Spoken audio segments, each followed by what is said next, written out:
जय हिंद, जय भारत।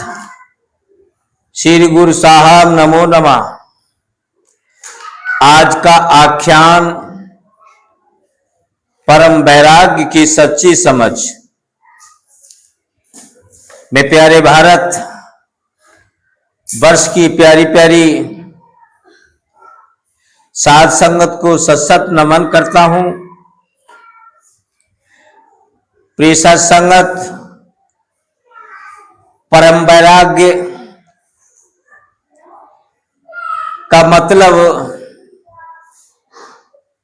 केवल संसार को त्याग देना या छोड़ देने का नाम नहीं है, बल्कि मोह, अहंकार, लोभ और आसक्ति से हमें अपने भीतर से मुक्त होने की अवस्था है। इसमें व्यक्ति संसार में रहते हुए भी सत्य, विवेक और आत्मबोध को अपना आधार बना सकता है। प्यारी साध संगत, इसी तरह से विस्तार से समझते हुए हमें अगले चर्चा पर ध्यान देना है। परम वैराग्य एक ऐसी अवस्था है जहां मनुष्य संसार से भागता नहीं, बल्कि संसार में रहते हुए संसार के मोह से ऊपर उठता है।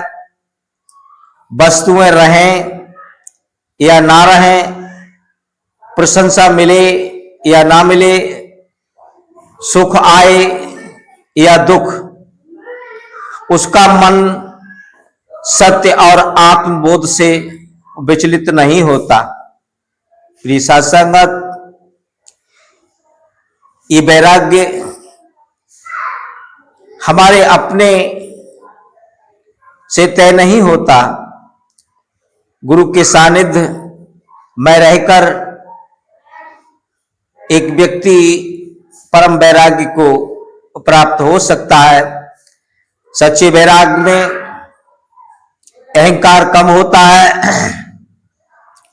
अपेक्षाएं घटती हैं, करुणा बढ़ती है और सत्य के प्रति निष्ठा दृढ़ होती है। यह बाहरी वेशभूषा या दिखावे से नहीं, बल्कि मन की निर्मलता से पहचाना जाता है।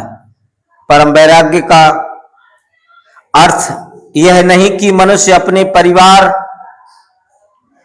अपने समाज या अपनी जिम्मेदारियों को छोड़ दे, अपने कर्तव्य से भाग जाए, बल्कि वह अपनी जिम्मेदारियों को निभाते हुए तेरा मेरा की इच्छा से, अपेक्षा से मुक्त होकर कर्तव्य और मानवता के मार्ग पर चलता है। जहां भोग की इच्छा समाप्त होकर बोध की प्यास जगती है, जहां संचय और संग्रह की जगह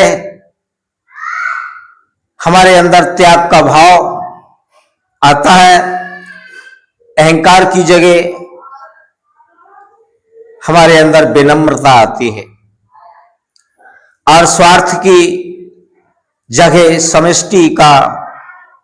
समष्टि यानी समाज का कल्याण दिखाई देता है। यही परम वैराग्य की झलक मिलती है। वैराग्य संसार का निषेध नहीं है, मोह का अतिक्रमण है। वैराग्य जीवन में पलायन नहीं है, जीवन से भागना नहीं है, संसार से भागना नहीं है, समाज परिवार से भागना नहीं है। जीवन के सत्य को पहचानना है। और परम वैराग्य वह स्थिति है जो मनुष्य सत्य में स्थित होकर समस्त सृष्टि के प्रति करुणा जगाता है। प्यारी साध संगत, मेरे इस सुझाव को समझने का प्रयास अवश्य करना। ये परम वैराग्य की वास्तविकता अति सुंदर प्रसंग है। एक बात और जोड़ना चाहूंगा, वैराग्य कोई उपलब्धि नहीं, दिखाने की वस्तु नहीं।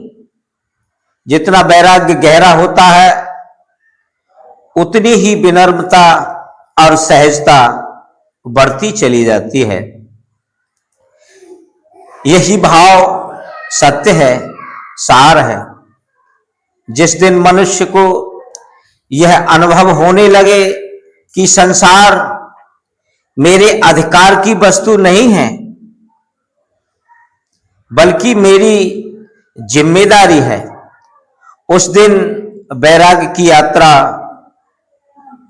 समझ लो आरंभ होती है। और जब यह भाव केवल विचार न रहकर हमारा आचरण बन जाए, तब वैराग्य जीवन को भीतर से बदलने लगता है। प्रिय सत्संगत, परम वैराग्य वास्तव में केवल संसार का त्याग नहीं बल्कि संसार के प्रति मोह आसक्ति का त्याग है। जब मनुष्य अहंकार, लोभ, ममता और स्वार्थ से ऊपर उठकर सत्य, करुणा, सेवा और आत्मबोध के मार्ग पर चलता है, तब उसके जीवन में वास्तविक वैराग्य का उदय होना शुरू हो जाता है।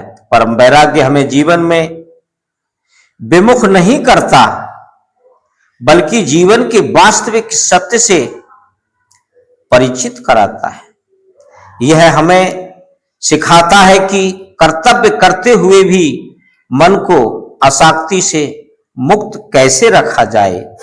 ईश्वर, सत्य और आत्मबोध की ओर बढ़ने वाले प्रत्येक साधक के लिए यह अति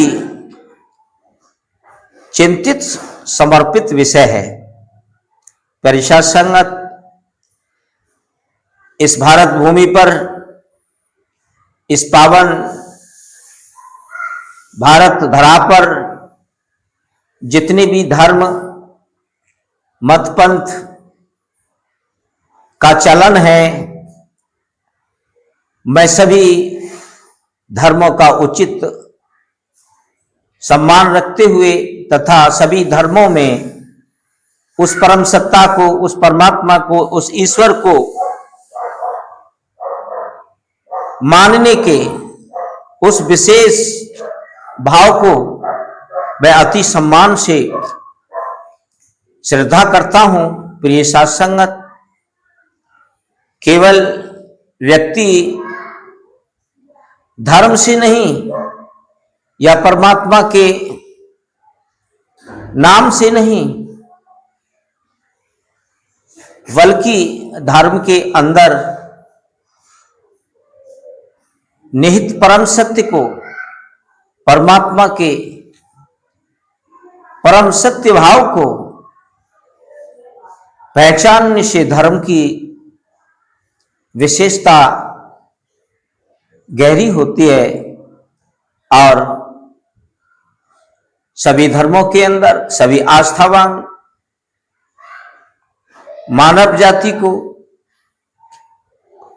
मैं यही आग्रह करता हूं कि अपने अपने धर्म में रहते हुए अपने अपने धर्म के अनुसार उस परम सत्य को, उस ईश्वर को, उस अल्लाह को, उस गॉड को उसके सच्चे रूप से, उसके परम सहज रूप से समझने का नाम ही वैराग्य है।